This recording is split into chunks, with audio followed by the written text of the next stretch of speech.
धरती पर जिंदा लोगों की मौजूदगी बेशक ज्यादा अहम है, लेकिन हर रोज लाखों लोग मरते हैं और अपने प्रियजनों को आखिरी विदाई देने के हमारे तरीके भी बढ़ने लगे हैं।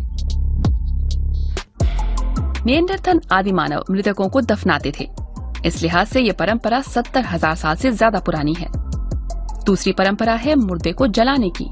ये भी कम से कम 20,000 साल पुरानी तो जरूर होगी। दोनों तरीके धार्मिक हिसाब से काम करते हैं। ईसाई, मुस्लिम और यहूदी बिरादरी अपने मृतकों को दफनाती है, जबकि हिंदुओं, सिखों और जैनियों में दाह संस्कार की रिवायत है। लेकिन आज की दुनिया में दोनों तरीके मुश्किलों का सामना कर रहे हैं।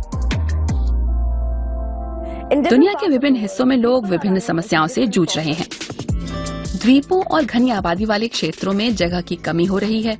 हांगकांग में दफनाने या दाह कर्म के लिए मैदान या जगह की कीमत $1.5 लाख तक है और सालों लंबी वेटिंग लिस्ट होती है।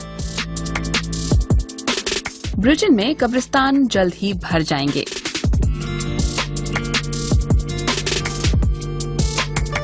ब्राजील के सेंटोस में एक 14 मंजिला वर्टिकल कब्रिस्तान खड़ा कर दिया गया है, क्योंकि जमीन पर जगह बची ही नहीं है।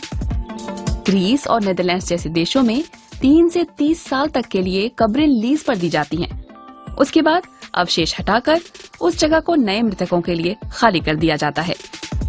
अमेरिका, ब्रिटेन, ऑस्ट्रेलिया और न्यूजीलैंड कहीं भी समान सिस्टम नहीं है, और फिर उस तरह का सिस्टम समस्या भी पैदा करता है, क्योंकि हम पुरानी जगहों को इस्तेमाल तो करते नहीं। जूली रग का काम घिनौना लग सकता है। वो समुदायों का अध्ययन कर पता लगाती हैं कि अपने मृतकों के साथ वे क्या करते हैं। इस समय हमारे मुश्किल आकार या पैमाने को लेकर है। संख्या कम होने पर, यानी बहुत छोटे समुदायों के पास अपने पारंपरिक तरीके हैं तो वो चल जाता है, लेकिन जब आप बड़े शहरों का रुख करते हैं तो आपको सही ढंग से हर चीज नियोजित करनी होती है। शहर 2 गुने 3 गुने हो रहे हैं। जगह की चिंता तो एक बात है, मूल समस्या नियोजन की है। पर्यावरणीय लिहाज से देखें तो दफनाना या जलाना मुश्किल से मुश्किल होता जा रहा है। शायद सबसे ज्यादा असर ईसाइयों के दफनाने की प्रक्रिया से पड़ता है, जिसमें काफी संसाधन खर्च होते हैं, खासकर उन देशों में जहां शव को ताबूत या कास्केट में रखा जाता है। अकेले अमेरिका में 10 लाख टन से ज्यादा का कंक्रीट हर साल शव कक्ष में पड़ता है। 10,000 टन इस्पात, तांबा और कांसा कास्केट बिछाने में खप जाता है। लाखों एकड़ जंगल काट दिए जाते हैं। शवों पर लेप लगाने का रुझान भी बढ़ा है। शरीर के द्रव सूख जाते हैं तो मृत देह को एक जीवन जैसा आभास देने के लिए रसायन मले जाते हैं। ये तरीका मम्मी के दौर में था, जिसकी वापसी 19वीं सदी के मध्य में हुई, जब ठीक से न रखे जाने के कारण शव फटने लगे। अमेरिकी गृह युद्ध के दिनों में युद्ध के मैदान में दम तोड़ रहे सैनिकों के शव जब वापस लाए जाते थे तो झुलसा देने वाली गर्मी से उस समय के साधारण ताबूतों के भीतर गैस बन जाती थी। अपनों के ऐसे छत विछत शव भला उनके परिजन कैसे देख पाते। इसीलिए युद्ध में तैनात सर्जनों ने शवों पर लेप लगाना शुरू किया। समय के साथ लेप में आर्सेनिक और पारे का इस्तेमाल होने लगा और हाल के समय में कैंसर कारक फॉर्मेल्डिहाइड का।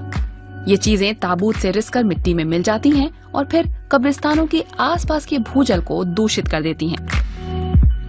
पर्यावरण की बढ़ती चिंताओं और दफनाने की बढ़ती लागत के साथ पश्चिम में ज्यादातर लोग शवों को जलाने का विकल्प चुन रहे हैं। लेकिन शव जलाना भी उतना ही विषैला हो सकता है। ब्रिटेन में पाया गया कि हवा में 16% पारा जलाए गए शवों के दांतों की फिलिंग से निकला था। किसी भी तरीके से जलाने पर लाखों टन CO2, सल्फर डाइऑक्साइड और कार्बन मोनोऑक्साइड जैसी जहरीली गैसें हवा में मिल जाती हैं। दुनिया भर में ऐसे लोगों के लिए विकल्प तलाशे जा रहे हैं जो अपनी मृत्यु से पर्यावरण पर पड़ने वाले असर को कम करना चाहते हैं। तो इसी सिलसिले में मिलते हैं अपने संभावित क्लाइंट से। शायद वो अल्कलाइन हाइड्रोलिसिस अपनाएंगे। इसे वाटर क्रिमेशन कहा जाता है। हाल ही में इसे कानूनी दर्जा मिला है और कुछ देशों में इंसानों के लिए उपलब्ध है। इस प्रक्रिया में शव को पानी और एल्कली के मिश्रण वाले एक सील बंद चैम्बर में उच्च तापमान और उच्च दबाव पर डुबो दिया जाता है। कुछ घंटे बाद सिर्फ हड्डियां बचती हैं।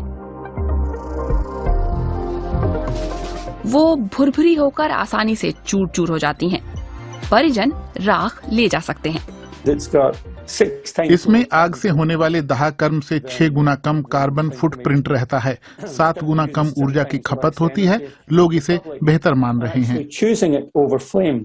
आप पक्का यही सोच रहे होंगे कि पानी में मिल जाने वाले अवशेषों का क्या होगा। काम खत्म करने के बाद आपको अर्क वापस मिल जाता है, वो है शरीर का द्रव्य हिस्सा। उस द्रव को आप बोतल में भरकर रख सकते हैं, जिससे उर्वरक बन सकता है। ऐसे लोग भी हैं जो उसे जार में भरकर मरने वाले के दोस्त को दे देते हैं। लेकिन हर किसी को ये आइडिया हजम नहीं होता। इसी के चलते ये टेक्नोलॉजी रुकी हुई है। छी छी वाला भाव जो है, जैक की तरह, जिसका भविष्य फिर से मिट्टी में मिलना है। क्या आपने लिविंग कॉफिन के बारे में सुना है? पूरी तरह से मशरूम से बना। इससे लोग धरती को प्रदूषित करने से बचेंगे, बल्कि उसे और समृद्ध ही बनाएंगे, क्योंकि माइसीलियम धरती के सबसे बड़े रिसाइकलर की तरह है। वो हमें पौधों का भोजन बना देते हैं, तो क्यों ना वैसा ही होने दें। मशरूम से बने ताबूत करीब 45 दिन में खुद को और शव को कंपोस्ट में तब्दील कर देते हैं। उससे मिट्टी को मदद मिल सकती है। अगर आप सदियों पुरानी सोच वाले हैं, परंपरावादी हैं, तो ठीक है, पुराने ढंग से ही दफनाइए, लेकिन थोड़ा बदलकर। ग्रीन बैरियल का मतलब है बिना लेप लगे शव को बिना वॉल्ट वाली कब्र में दफनाना, जैसे कि खेत, जंगल या घास के मैदान में। देह को कुदरती ढंग से डिकम्पोज होने देकर अपने मूल तत्वों में वापस मिलाने की तरह है। दफनाने का ये तरीका भी पारंपरिक जैसा ही है, लेकिन ये तरीका सिर्फ बायोडिग्रेडेबल सामग्रियों से संपन्न होता है। जगह बेशक घेरता है, फिर भी एक ग्रीन और साफ सुथरा विकल्प तो है ही।